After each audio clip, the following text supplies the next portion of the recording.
नमो अरिहन्ताणं नमो सिद्धाणं नमो आयर्याणं नमो वज्रायाणं नमो लोये सवसाहुणं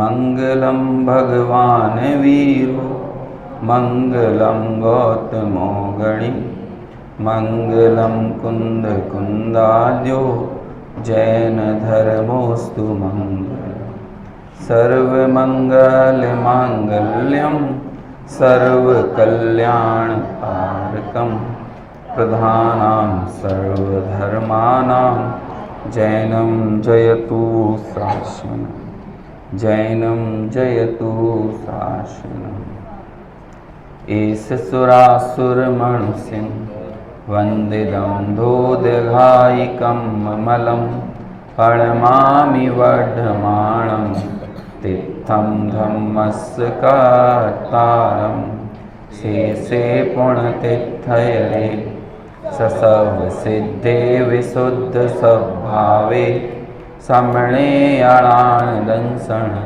चरित तव वीर्यायारे ते ते सर्वे समगं पङ्गं पत्तेगमेव पत्तेगं वन्दामि अवर्तन्ते अर्हन्ते मानसे खित्ते किच्चा अर्हन्ताणं सिद्धान्तः नमो गणहराणम् आज्झावयवगाणं सागुणं चैव सवेसिं तेसिं विशुद्धदंसन् प्राणपहाणासमं समासेज उपसंपयामि सम्मं तो निर्वाणसम्पत्ति।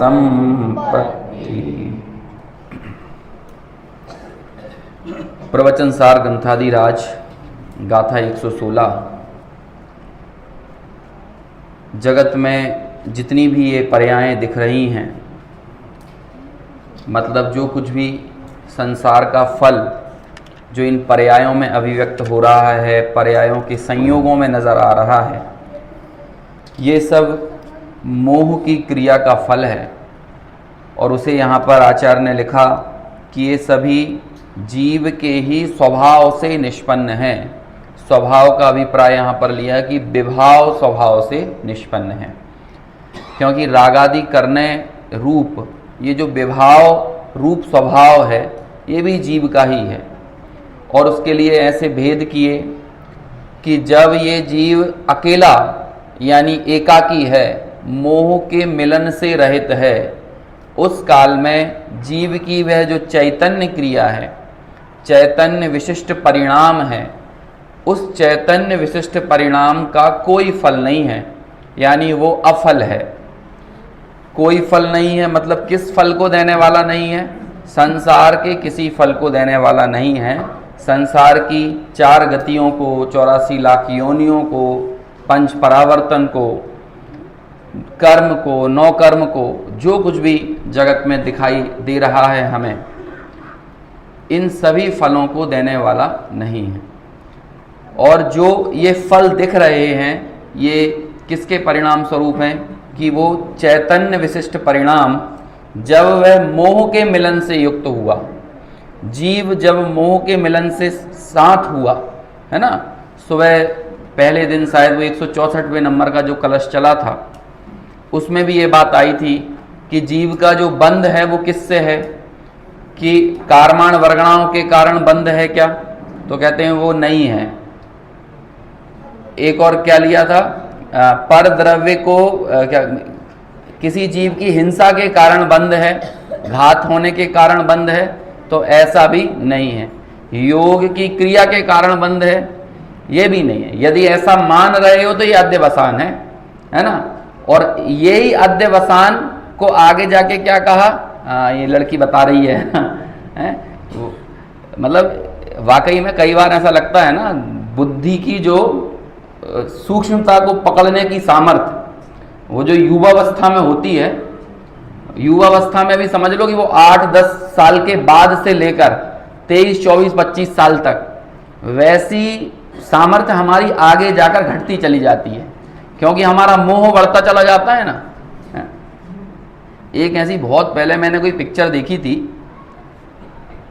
हॉलीवुड बॉलीवुड की थी, कोई कॉलेज टाइम की बात बता रहा हूँ। तो उसमें ऐसा था कि उन्होंने ऐसा रूपक प्रस्तुत किया कि एक लड़की जो रहती है, जब उसकी ज्ञान बढ़ता चला जाता है, तो उन्होंने ऐसा बताया, जो भी विदेशों में रिसर्च हुई है उसके हिसाब से, जब उसका 28% ज्ञान हो जाता है ना, 28% के रीच पर वो पहुंच जाती है, तो उसको अपनी माँ का बचपन में पिया गया जो दूध था ना, उसका स्वाद से वर्तमान से ज्यादा स्पष्ट उसे, मतलब जब उसने पिया होगा तब उसने जो स्पष्टता से स्वाद का अनुभव नहीं किया था, वैसा उसने अनुभव किया। और ऐसे बहुत सारी चीजें हैं जो बहुत अतीत में घटी थी। 28% ज्ञान के प्रयोग में ऐसा होता है, और बाद में आगे बढ़ते बढ़ते बढ़ते बहुत ऊपर जाता है। जब ज्ञान आगे बढ़ता जाता है तो वो देखती है कि ज्ञान के बढ़ने से उसकी वर्तमान दुनिया बिखरने लगती है। तो वहां पर कोई व्यक्ति ऐसा संवाद बोलता है कि ज्ञान के बढ़ जाने से तो बहुत दुख है, ऐसा बोला उन्होंने, ज्ञान के बढ़ जाने से बहुत दुख है। तो मालूम उसका क्या उत्तर दिया कि ज्ञान के बढ़ जाने से दुख नहीं है, ज्ञान का घात जिससे होता है, मैं तो उसे अपने शब्दों में बता रहा हूं, ज्ञान का घात जिससे होता है दुख उससे है। और ज्ञान का घात कैसे होता है, तो उसने 3 पॉइंट बताए, दर्द, इच्छा, है ना, और भय। कौन से पॉइंट बताए थे? 3। दर्द मतलब हमें छोटी छोटी चीजों में जो पेन होता है ना, और इच्छा, और तीसरा पॉइंट क्या बताया? भय। हम भी हमारे जीवन के जब आगे के क्रम में आगे बढ़ते हैं ना, तो देखना बच्चों में भय कम होता है, कहीं भी उचक जाएंगे, जंप कर देंगे, ज्यादा दिमाग नहीं लगाते हैं। लेकिन हम लोग बहुत कैलकुलेटिव हो जाते हैं, कितना जंप करना है, क्या नहीं करना है। तो भय बढ़ता चला जाता है जीवन के साथ साथ, पेन बढ़ता चला जाता है, आसक्ति बढ़ जाती है चीजों में, तो पेन, दर्द बहुत बढ़ जाता है, किसी को खोने का, कुछ चला जाने का, है ना, किसी अनिष्ट को मिल जाने का, ऐसा। और तीसरी चीज, इच्छाएं भी बहुत बढ़ जाती हैं। जो दादा ने लिखा ना, काल की काली घटा प्रत्येक क्षण मंडरा रही, किंतु पल पल विषय तृष्णा तरुण होती जा रही। तो हम और आप में से भी देखना, आज के समय में बुजुर्गों में अल्जाइमर की बीमारी मौत का एक बहुत बड़े कारणों में से एक है, वृद्धावस्था में। लेकिन मैंने एक और कमाल की चीज देखी, जो तत्व ज्ञान से जुड़े रहते हैं ना, उनकी बुद्धि बिल्कुल कमजोर नहीं होती है 90, 92 साल तक। और उसका सबसे बड़ा कारण क्या है? क्यों उनके साथ ऐसा नहीं होता है? क्योंकि भैया आसक्ति कम है, भय कम है, इच्छाएं। तत्व ज्ञान से आप अपने आप को पोषित कर रहे हो ना, नहीं तो आप देखना बड़े बड़े कलेक्टर रहे हो, लेकिन बुढ़ापे में हालत खराब हो गई है, अल्जाइमर हो गया, चीजें चली जाती, दिमाग से विस्मृत, क्योंकि आपको आपका क्षयोपशम ज्ञान का प्रयोग जहां करना था वहां नहीं किया, वहां चला, वो आपने गलत जगह लगाया, तो जीवन खत्म होने से पहले वो क्षयोपशम ज्ञान का ऐसा प्रवर्तन हो जाता है।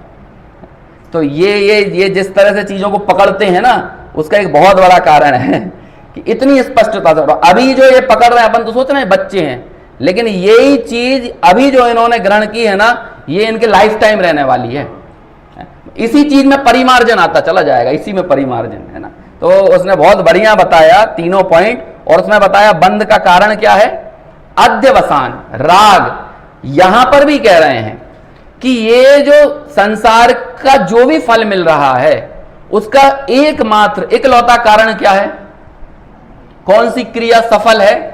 मोह की क्रिया सफल है। और जो चैतन्य विशिष्ट परिणाम से युक्त, जो एकाकी भाव कह लो आप उसे, उसका कोई फल नहीं है। और उससे जो फल मिलता भी है, तो कौन सा फल मिलता है? जो सिद्ध गति, यदि अपन उसे फल माने, तो वो सिद्ध गति रूप फल वो टंकोत्कीर्ण है। और मोह की क्रिया से मिलने वाला फल टंकोत्कीर्ण नहीं है, वो बदलने वाली पर्यायें हैं। बदलने वाली पर्यायें क्यों हैं? क्योंकि मोह का परिणाम अपने आप में ही बहुत बदलने वाला है।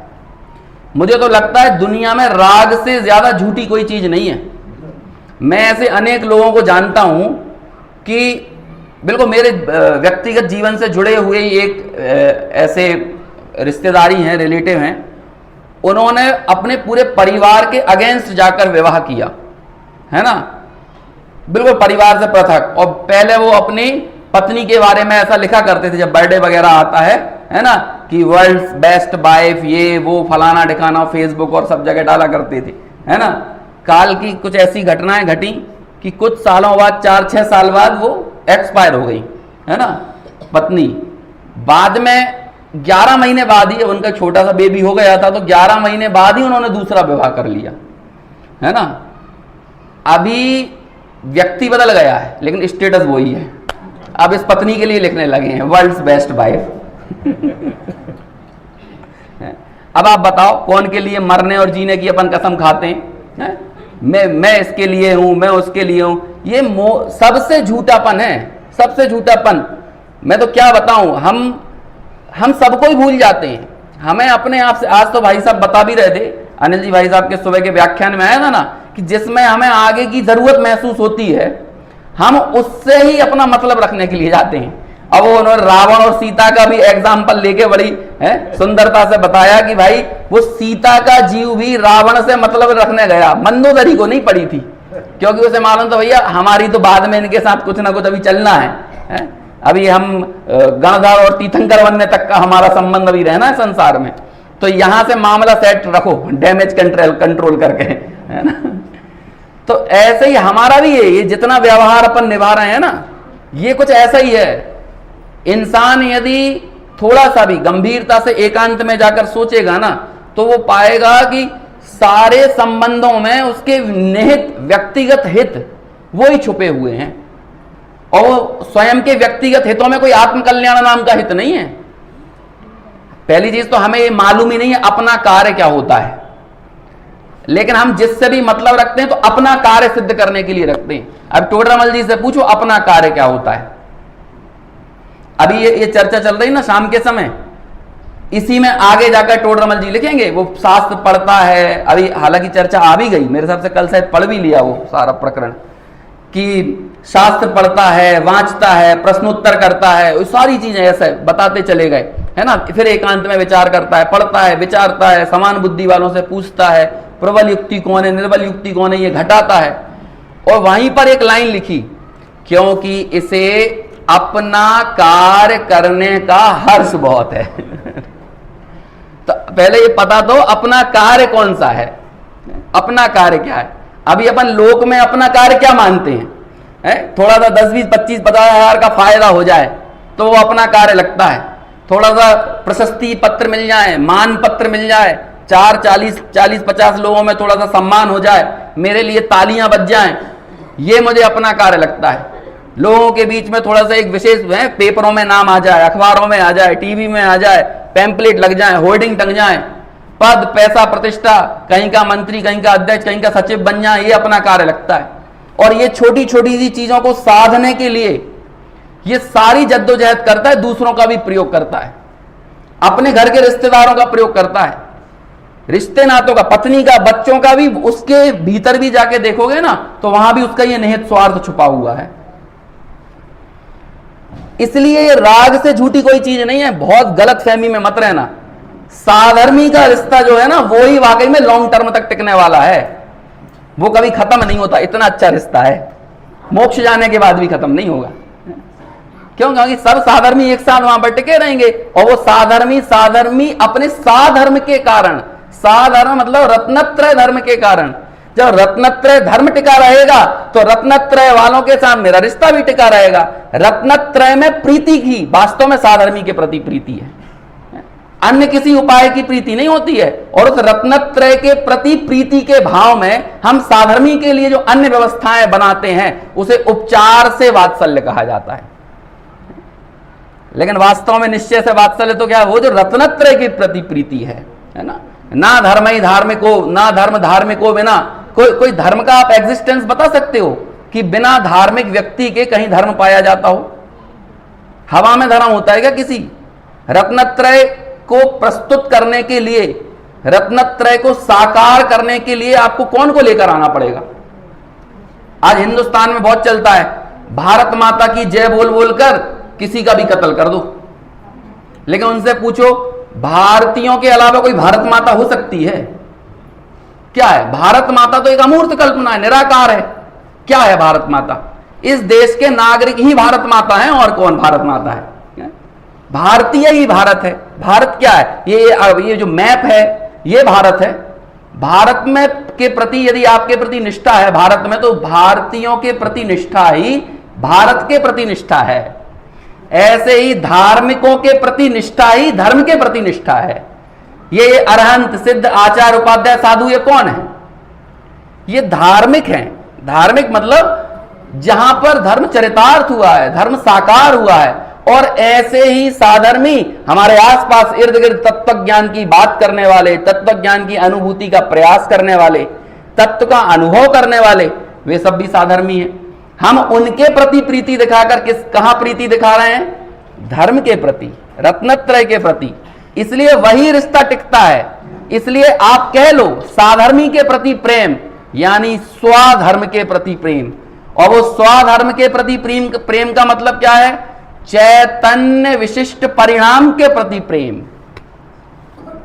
क्योंकि साधर्मी एक दूसरे के प्रति जो हमारे मन में जो प्रीति वात्सल्य है, वो वास्तव में किसके प्रति? वो चैतन्य विशिष्ट परिणाम के प्रति प्रेम है। क्योंकि चैतन्य विशिष्ट परिणाम की श्रद्धा करने वाला जो भाव है वही सम्यक दर्शन है। चैतन्य विशिष्ट परिणाम को जानने वाला, उसमें लगने वाला जो भाव है वही सम्यक ज्ञान है। और चैतन्य विशिष्ट परिणाम में टिकने वाला, स्थिरता पाने वाला जो भाव है वही सम्यक चारित्र है। आप सत्ता बताओ, रत्नत्रय की सत्ता बता दो बिना चैतन्य विशिष्ट परिणाम के, कहां टिकेगा? और ऐसे रत्नत्रय जिसमें जीता जागता हुआ साकार हुआ है, जीवंत हुआ है, वो ही कौन है? वो साधर्मी है। और ये साधर्मी आपके साथ सिद्ध शिला में भी वैसे ही रहेगा जैसे आप रहने वाले हो, और गारंटी से रहेगा। साधर्मी गारंटी से आपके साथ रहेंगे। क्योंकि रत्नत्रय वाले नहीं रहेंगे तो और कौन रहेगा? वो रत्नत्रय की क्रिया ही तो अफल है। क्यों अफल है? क्योंकि वो चैतन्य विशिष्ट परिणाम का स्पर्श करके जन्मी है।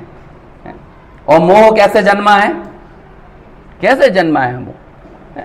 अरे वो मोह पर द्रव्य के अवलंबन से स्वद्रव्य को छोड़कर जिनकी नियत सत्ता नहीं है, जो टिकने वाले भाव नहीं है, उनके प्रति ये मान के चलता है कि ये सदाकाल रहने वाले हैं। ये पर्याय के प्रति ऐसी बुद्धि पैदा होती है कि ये पर्याय सदाकाल रहने वाली है। तो ऐसी वह बुद्धि, ऐसा वो क्या कहें अध्यवसान, वो विविध प्रकार की संसार की पर्यायों को देने वाला है। उसे यहां कह रहे हैं कि वो सफल है। और चैतन्य विशिष्ट परिणाम कैसा है? अफल है। समझ में आया? अभी देखो वो निकालना अनुशीलन। अनुशीलन में छोटे दादा ने इस विषय को और स्पष्ट करने के लिए दिव्य ध्वनि सार में से थोड़ा गुरुदेव का पॉइंट लिए हैं। अब देखो उतने बड़े प्रवचन में से मैं छोटे छोटे पॉइंट निकालूंगा तो मैं डबल मेहनत क्यों करूं? मेरे पास तो उतना समय है नहीं है। हमारे गुरु निकाल के चले गए ना वो पॉइंट, है ना, तो सीधे हम वही ले लेते हैं। उन्होंने सब कुछ पढ़ने के बाद उसमें से जो चुनिंदा हिस्सा था वो इस विषय को और स्पष्ट करने के लिए लिया। 116 नंबर की गाथा में गुरुदेव वाला जो हिस्सा है निकल गया ना, पेज नंबर है 123। वृंदावन दास जी का जो छंद है ना वहीं से अपन लेते हैं, 129 पर नीचे।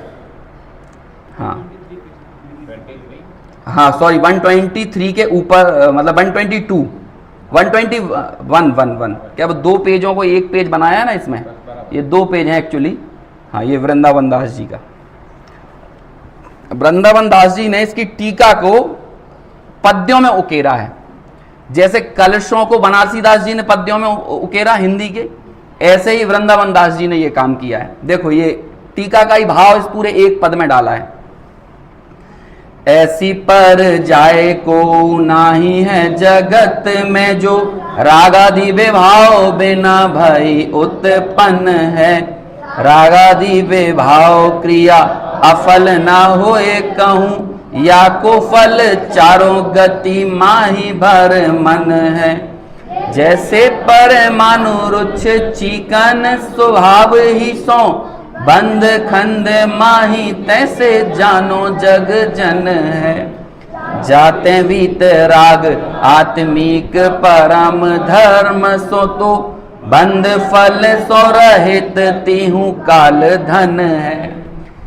तीनों काल के लिए आपका धन क्या है, आपकी संपत्ति क्या है? तीहू काल धन है। तीहू काल क्या लिखना है? बंद फल सो रहित। जो बंद फल से रहित है वो तीनों काल में धन है। ये तीनों काल में धन वाला पॉइंट कहां से निकाला इस पूरी टीका में से? कहां से निकाला? अरे अपन ने टीका में पढ़ा था ना, वो मोह की जो क्रिया दिख रही है आपको, उसके पहले भी जो था उसके बाद भी जो है, और वो कौन सी चीज है जो पहले भी थी और बाद में भी है? चैतन्य विशिष्ट परिणाम। तो वो चैतन्य, इस पे कल रात को अपन ने बात की थी, उपयोग हमारी संपदा है। अमरचंद्राचार्य ने लिखा उपयोग संपदा। अच्छा सोचो, हमारा पैसा अनावश्यक कहीं बर्बाद चला जाता है तो हमको दुख होता है, लेकिन उपयोग बर्बाद होता है तो किसी को दुख नहीं होता है, और प्रायः सबसे ज्यादा वही बर्बाद हो रहा है। और संपदा आपकी तीनों काल में रहने वाली वही है। ये नहीं है वो 1500 के नोट घर में रखे हुए हैं, वो तो 8 नवंबर 2016 के पहले का धन दूसरा था और उसके बाद का धन दूसरा हो गया। तो वो कागज के पत्तों में कोई धन तय नहीं होता है। बैंकों में जो आपका पैसा रखा हुआ है, आपको लग रहा है तीहू काल में धन है, यदि बैंक दिवालिया हो जाए तो आरबीआई की गाइडलाइन है कि 5 लाख से ज्यादा देनदारी नहीं बनती बैंक की, बाकी पूरा लैप्स हो जाएगा, करोड़ों अरबों रुपए डाल दो। और जब उदय बदलेगा ना तो नौकर्म वही प्रतिकूल हो जाने वाला है, कोई अलग से नौकर्म आपको दुखी बनाने नहीं आने वाला है। वही नो, जिस बैंक को देख देख के आप पहले आनंदित हो रहे थे और भीतर में द्रव्य कर्म बदल गया, वही बैंक देख देख के दुखी होगे। जो प्लॉट देख देख के आनंदित होते हैं ना, बाद में वही प्लॉट पता चला रहे तो एनक्रोचमेंट में आ रहा है, इसमें कोई विवाद निकल गया है, तो वही प्लॉट देख देख के दुखी होगा। और दूसरा प्लॉट थोड़ी आएगा दुखी करने के लिए। जो पत्नी को देख देख के सुखी हो रहा है वही पत्नी दुखी बनाएगी, पत्नी दुखी करने दूसरी थोड़ी आती है, वही आएगी। वास्तव में पत्नी ने कुछ नहीं किया है, अंदर उदय बदल गया है, तो उदय बदल गया है तो नौकर्म हमें वैसा दिखने लगेगा, और क्या। और हम इन्हीं से अपना धन मानते हैं, स्त्री धन, पुत्र धन, है ना, हिरण्य सुवर्ण धन, धान दासी दास, है ना, वो सब कुप्पे भांड, ये हमें धन लगते हैं। भाई साहब, पहले के समय में जब अंग्रेज हुआ करते थे तो जिस पे जितनी जमीन थी, अब वो जमींदारी प्रथा चलती थी तो लोग जमीन छोड़ छोड़ के भाग जाते थे, क्योंकि फसल उत्पन्न हो चाहे ना हो, लेकिन जमींदारी प्रथा है तो आपके पास इतनी जमीन है तो कौन कही जमींदारी, रैयतवारी, ये सब चीजें चलती थी पहले, तो लोग जमीन छोड़ छोड़ के भाग जाते थे। अब ये जमीन तो भैया आफत की, तो उन्होंने छोड़ी जमीन और दूसरी जगह चले गए, ऐसे चले गए लोग जमीनें छोड़ छोड़ के।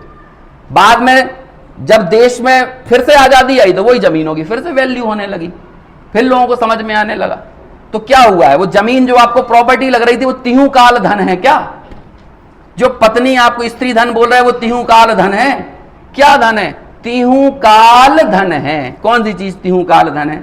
भूतकाल में भी थी, वर्तमान में भी और भविष्य में भी रहेगा। चैतन्य विशिष्ट परिणाम, वो हमारी संपदा है। कितना बढ़िया प्रयोग किया, वो तीहू काल धन है। और वो कैसा, कौन सा भाव? जाते वीत राग आत्मिक परम धर्म। परम धर्म क्या है? वीतराग भाव, आत्मिक भाव। और आत्मिक भाव, वीतराग भाव, क्या वीतरागता बिना चैतन्य विशिष्ट परिणाम के पैदा हो सकती है?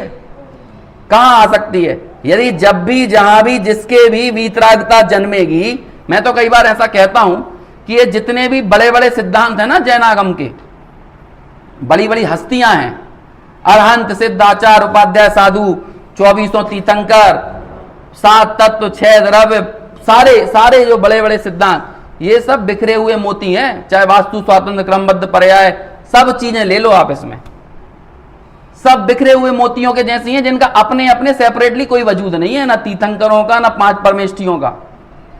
यदि इन मोतियों में से एक आत्मा का धागा ना निकले, तो यदि एक आत्मा का धागा निकलता है तो ये सारे बिखरे हुए मोती एक सूत्र में पिरो दिए जाते हैं और सबकी वैल्यू हो जाती है। और ये हम थोड़ी कह रहे हैं, ये तो हमारे आचार्य कह के गए हैं। अरहंत, सिद्धाचार्य, पाठक, साधु हैं, परमेष्ठी पण, सब आत्मा की अवस्थाएं, आत्मा ही है शरण। आप बोलो आत्मा को अलग करके कौन चाहिए आपको?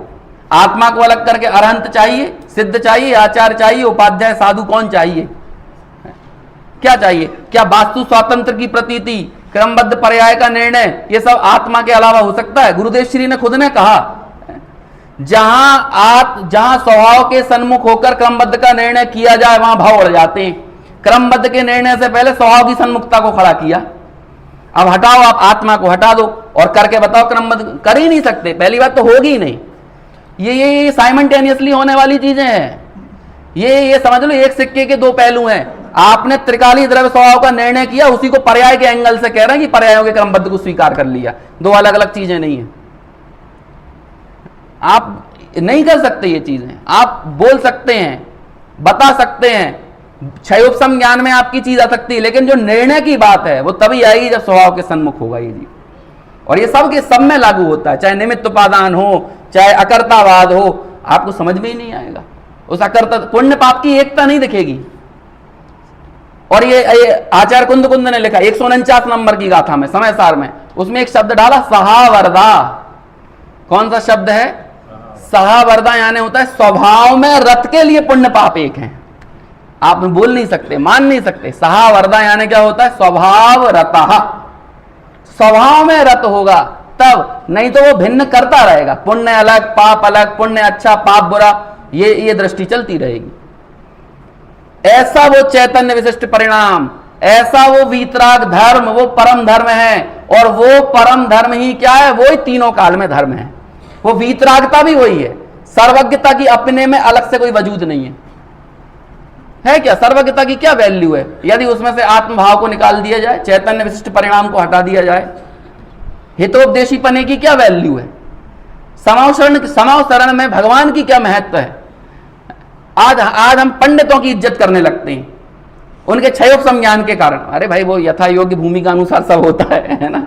लेकिन मैं कहना चाह रहा हूं, वहां भी यदि वाकई में आपको कदर है, शास्त्रों की कदर है, वो इस बात से तय होगी कि हमें आत्मा की कितनी महिमा है। चाहे जो कहने वाला व्यक्ति थोड़ी हमारे लिए इज्जत का पात्र हो जाता है। भीतर में आत्मभाव अच्छा लगना चाहिए ना। और आप किसी की शैली पर रीझ गए, किसी के वक्तव्य कौशल पर रीझ गए, ये तो बात पटुता है। ये तो नौकर्म है अपने आप में। नौकर्म पर रीझोगे तो आत्मा पे कैसे रीझ सकते हो? कैसे ये संभव है? और प्रायः जो सबसे बड़ी गलती यही होती है, लोग बात तो एक व्यक्ति की तारीफ दूसरे की बुराई किए बिना नहीं कर पाते हैं। अपने दिमाग में ऐसे पूर्वाग्रह सेट कर लेंगे, एक पंडित की तारीफ करने से पहले दो पंडितों की बुराई करना पड़ेगा, तब एक पंडित को स्थापित कर पाएंगे। होता ही नहीं है अपन से। अरे सबके अपने अपने औदैहिक भाव हैं भाई, सब अलग अलग तरीके से, और एक ही व्यक्ति के औदैहिक भाव बदलते रहते हैं। मैं आज यहां पर बोल रहा हूं, मैं गारंटी नहीं है कि अगली बार आके आपको ऐसा सुना पाऊं, या मैं पहले ऐसा बोलता था। बहुत सारी निमित्त नैमित्तिक संबंध बहुत घने, पता नहीं चल रहा यहां पर कितने सारे लोग हैं, किन के निमित्त से चीजें निकलती हैं, बहुत सारी चीजें काम करती हैं, तब जाकर ये बात होती है, तब ये पूरा एक आभा मंडल बनता है जिसमें ये बात असर करती है। मैं तो इस बात के लिए साक्षात इंकार करता हूं कि आप ऑनलाइन में वो ऑरा महसूस नहीं कर सकते हैं जो जिनवाणी की प्रत्यक्ष सन्निधि में महसूस करते हैं। नहीं कर सकते आप। एक छोटी सी बात सोचो कि सौधर्म इंद्र ने समावसरण में क्या कुछ नहीं किया। अपन ने एक प्रतीक बनाया है समावसरण, कितनी व्यवस्थाएं नहीं की, क्या नहीं किया उसने। एलिवेटेड लिफ्ट लगी हुई थी वहां पे, सीधे चले जाओ, भगवान को जहां से देखो ऐसा लगता था हमको ही देख रहे हैं। वहां पर नृत्यशालाएं, व्यायामशालाएं, सब कुछ है। लेकिन सौधर्म इंद्र ने पंचम काल के लोगों से अकल नहीं ली।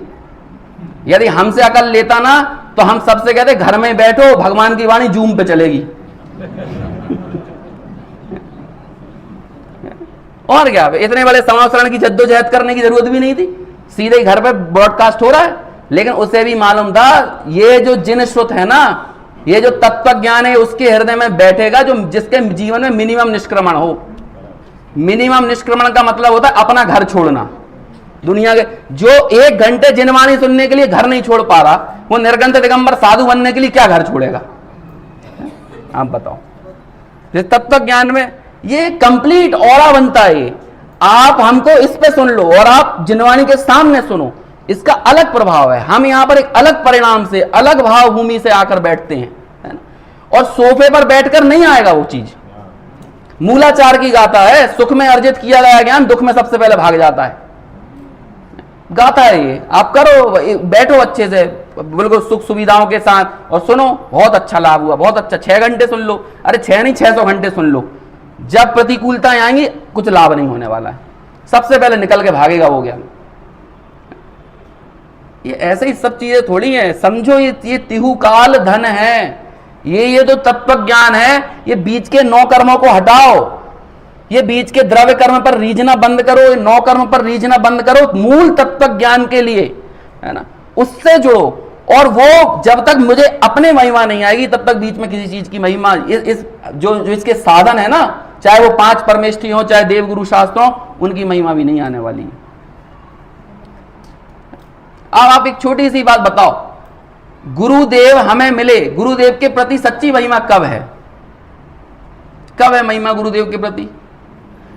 कि गुरुदेव की जय जयकार करते रहने में गुरुदेव की महिमा है, या गुरुदेव, अरे गुरुदेव का बहुमान किस लिए? गुरुदेव इतने लोग हुए, लेकिन हमने पूरी शताब्दी में एक महापुरुष को कहा कि इसने वो चीज दी हमको जो आज तक इस शताब्दी में कोई नहीं दे पाया। ऐसे गुरुदेव की हमको महिमा क्यों आई?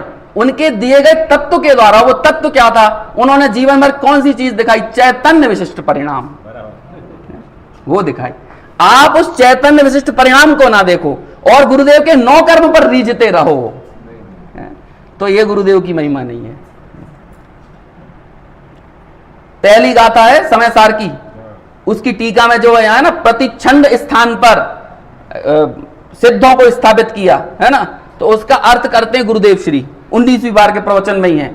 ऐसा कहते हैं कि उन्होंने ऐसा एक क्या कहते हैं, एक रूपक तैयार किया कि कभी आप ऊंचे पहाड़ों पर गए हो, नीचे खाई हो जहां पर, और वहां जाकर ऊपर से चिल्लाओ, जैसे मैं अपना नाम चिल्लाऊंगा तो क्या होगा? वहां से वही इको आएगा ना, बिल्कुल वही का वही। आप जिस फोर्स में चिल्लाओगे वहां से वही चीजें आएंगी।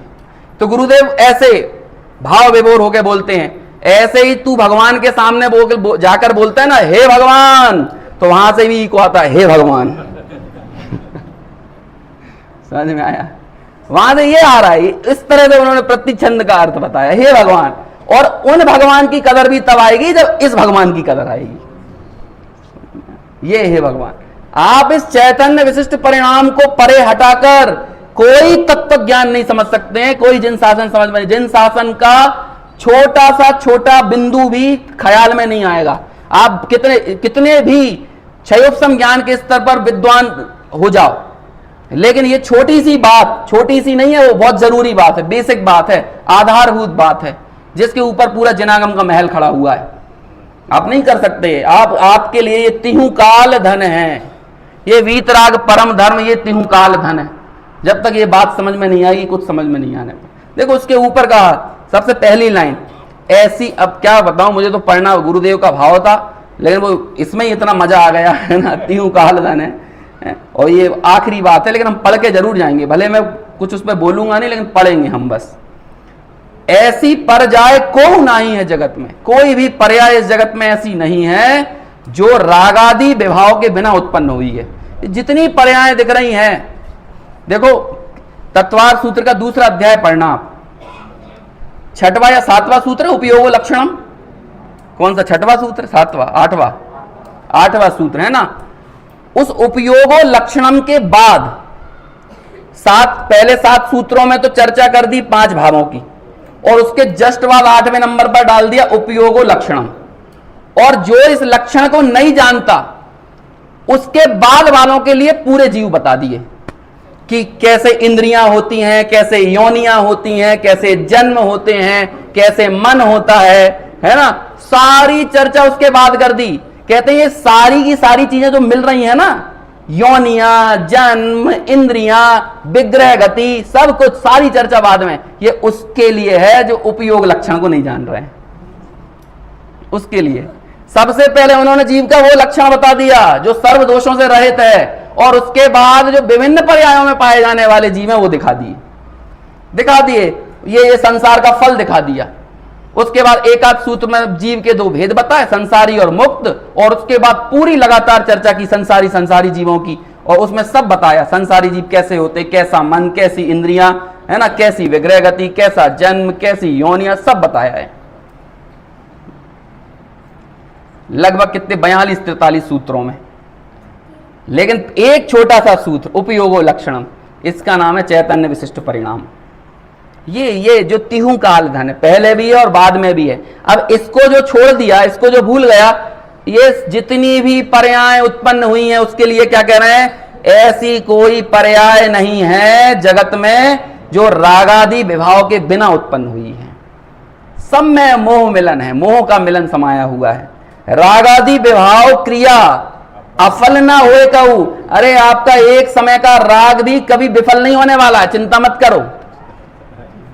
ये आपको जरूर कुछ ना कुछ देगा, जब देगा तब चिल्लाना। ऐसा ही मत रहो कि मैं चलो चुपचाप से कहीं जाके राग करके आ जाएं। ये दुनिया में एक कोना बताओ ऐसा जहां पर राग कर लिया जाए और उसका कोई रिजल्ट ना मिले। ये दुनिया में जो कानून चल रहा है ना हमारे हिंदुस्तान में और पूरे विश्व में, इस कानून में तो बहुत सारी पतली गलियां हैं जहां पर आप काम करें और कुछ फल नहीं मिलेगा। क्यों? क्योंकि आपका मोटो जो है ना वो प्रूव होना जरूरी है अदालत के अंदर। यदि आपका इंटेंशन नहीं दिखे, मिले, सिद्ध नहीं कर पाएगा वकील, तो आपको कोई फल नहीं मिलेगा। लेकिन कर्मों के साथ पैरवी नहीं कर पाओगे, वकालत कर्मों के सामने नहीं चलेगी। जो एक समय का छोटा सा भी राग परिणाम कहीं करके आ जाना और ये बैठ के करना, प्रक्षाल करते हुए करना, यहां जज को पैसा देके आप बन जाओगे फल से। लेकिन यहां भगवान के सामने पैरवी करते हुए करना कि भगवान रोज तो हम आपकी पूजा करते हैं, प्रक्षाल करते हैं, विधान करते हैं, इतना इतना दान देते हैं, थोड़ी सी हमको क्या कहते हैं उसको, थोड़ा वेटेज मिल जाए मुझे अपने राग में, कि इस परिणाम का फल नहीं देना, बस इसका परिणाम मत देना। एक समय के राग का परिणाम भी अफल नहीं होने वाला है, फल देने वाला होगा। करते समय ख्याल में नहीं आता, इसलिए राग मात्र भाव से मन कचोटना चाहिए, राग मात्र भाव से। और राग मात्र भाव से दूर हटने का कोई उपाय नहीं है। कमाल की बात यह है, जब गुरुदेव श्री लिखते हैं ना, दयादान व्रतादि के परिणाम, पूजा भक्ति के परिणाम, ये परिणाम भी फल देने वाले हैं। तो इस दुनिया में राग मात्र भाव को हटाने का एकमात्र उपाय है, वो है चैतन्य विशिष्ट परिणाम, जो है तिहु काल धन। वो है तिहु काल धन, है ना, उसका कोई फल नहीं है, बाकी सबका फल है। समझ में आ रहा है? फल फल फल अपन कर रहे हैं ना, है? वो सफल है, बस ये अफल है। या को फल चारों गति माही भरमन है। और फिर वो परमाणु वाला उदाहरण, जैसे परमाणु रुक्ष चीकन स्वभाव ही सो, बंद खंड माही तैसे जानो जग जन है। जैसे परमाणु अपने क्या कहते हैं, रूखे और चिकने स्वभाव के साथ दूसरे के साथ जुड़कर स्कंद बन जाता है, तो वो दो द्रव्यों की क्रिया कहलाई, जिसके कारण स्कंद रूप परिणाम आया। ऐसे ही ये मोह के साथ जीव का जो मिलन है, इसका परिणाम ये संसार आया। समझ में आया ना? और ऐसे उस मोह के फल से छूटने का उपाय है वो तिहु काल धन की श्रद्धा। देखो अभी गुरुदेव श्री का वो निकालते हैं अपन 122 पेज पर। आध्यात्मिक सत्पुरुष श्री कांजी स्वामी इस गाथा के भाव को इस प्रकार स्पष्ट करते। देखो मैं बस पढ़ रहा हूं, है ना, बाकी चर्चा तो नहीं करेंगे, 5 मिनट में अपन इसे बस पढ़ लेते हैं। प्रत्येक आत्मा और परमाणु आदि अनादि अनंत स्वतः सिद्ध होने से स्वचतुष्टय से हैं, किंतु पर द्रव्य क्षेत्र काल भाव से नहीं है। इसीलिए कोई किसी दूसरे का कुछ कर दे, ऐसी वस्तु स्थिति किसी भी प्रकार से संभव नहीं है, क्योंकि एक में दूसरे का अत्यंत अभाव है। कि कोई मेरा कर्म मुझको कर दे, ऐसा नहीं होता है। कोई पर द्रव्य मुझको कर दे, नौ कर्म मुझे कर दे, ऐसा नहीं होता है। तो कौन सी चीज करती है, जगत का फल कौन सी चीज देती है? संसारी जीव की विकारी क्रिया। और उस विकारी क्रिया को क्या कह रहे हैं? वह वास्तव में स्वभाव ही है, जो ये मूल गाथा में था ना, स्वभाव निवृत्ता, स्वभाव से ही निर्मित है ये क्रिया। कौन से स्वभाव से? विभाव स्वभाव से। क्योंकि यह स्वयं से ही प्राप्त हुई है, पर से नहीं। ये मेरी अपनी भूल है। कर्म विचारे कौन, भूल मेरी अधिकाई। निश्चय कारण कार्य रूप हो तो दूसरे को व्यवहार कारण कहा जाता है। अनारोप हो तो आरोप दिया जा सकता है ना। अब देखो एक एक पॉइंट के पे लंबी चर्चा हो सकती है, लेकिन अभी बस आप सुनो, फिर कभी अवसर आएगा तो देखा जाएगा। जितना राग उतनी स्वरूप में असावधानी है, और भगवान आत्मा में जितनी सावधानी है उतना धर्म है। कितना धर्म? जितनी सावधानी, और जितनी असावधानी उतना ही क्या है? राग है, अधर्म है। और उससे च्युत होकर जितना बहिर्मुख है उतना मोह के साथ मिला हुआ राग द्वेषमय परिणाम है। यह जीव का वर्तमान पर्याय स्वभाव है। ये जो असावधानी है ना, ये पर्याय में दिख रही है, ये इसे कहना है, ये जीव की अपना पर्याय स्वभाव है कि जिस पर्याय में ये मगन हुआ है, प्राप्त पर्याय में जो तन्मय हुआ है, ये तन्मयता उस पर्याय के अवलंबन से आई, तो कह रहे हैं ये पर्याय का स्वभाव है।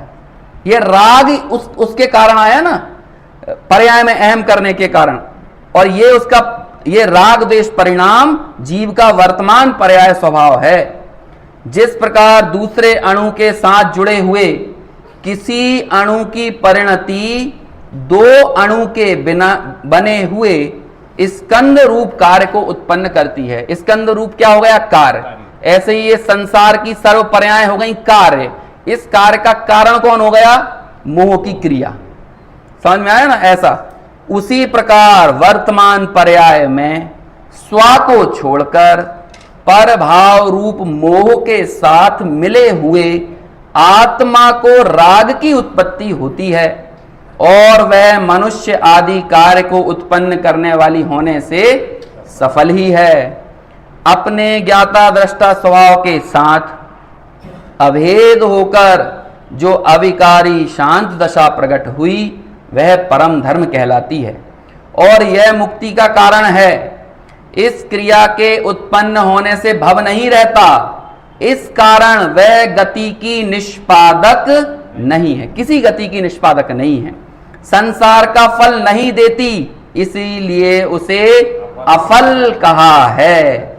जिसे ऐसी अंतरंग दशा प्रकट होती है उसे गति नहीं फलती, अर्थात वह संसार के लिए अफल है। ज्ञान स्वाभाविक क्रिया मोह रहित होने के कारण गति के फल को उत्पन्न नहीं करती, अर्थात संसार नहीं फलता। और दर्शन मोह सहित क्रिया चार गति का फल देती है।